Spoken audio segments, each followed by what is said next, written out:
Una de las formas más efectivas de redistribuir el bienestar social en un país es con el deporte. Una de las formas más efectivas de lograr que los jóvenes no se dejen seducir o por la droga o por el pandillismo, por la violencia, es con el deporte. Tenemos que invertir por lo menos 1%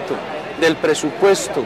de inversión del Gobierno Nacional Central, esto es entre 150.000 y 200.000 millones de pesos para el deporte, y lo quiero hacer con dos programas diferentes. Un programa para construir pequeña infraestructura deportiva social en los barrios populares de nuestro país, en las ciudades, en los barrios más pobres, que una cancha de fútbol, que una cancha de básquet, que un gimnasio,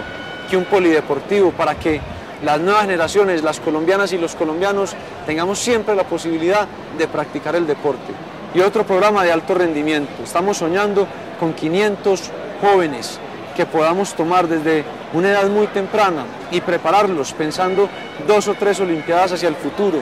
y que se puedan dedicar a su disciplina, a ser ganadores, a traernos oros en las olimpiadas, y nosotros los vamos a apoyar para que puedan tener su estudio, su entrenamiento, su nutrición, para que no deserten por la pobreza. Imaginémonos 500 de estos jóvenes, líderes, símbolos para el resto de la juventud en el país, más allá de ganar una medalla en una olimpiada, por el símbolo y por el ejemplo que se le da a toda la juventud en este país. Apoyo total al deporte, apoyo total al fútbol, es la forma más efectiva de redistribuir el bienestar social.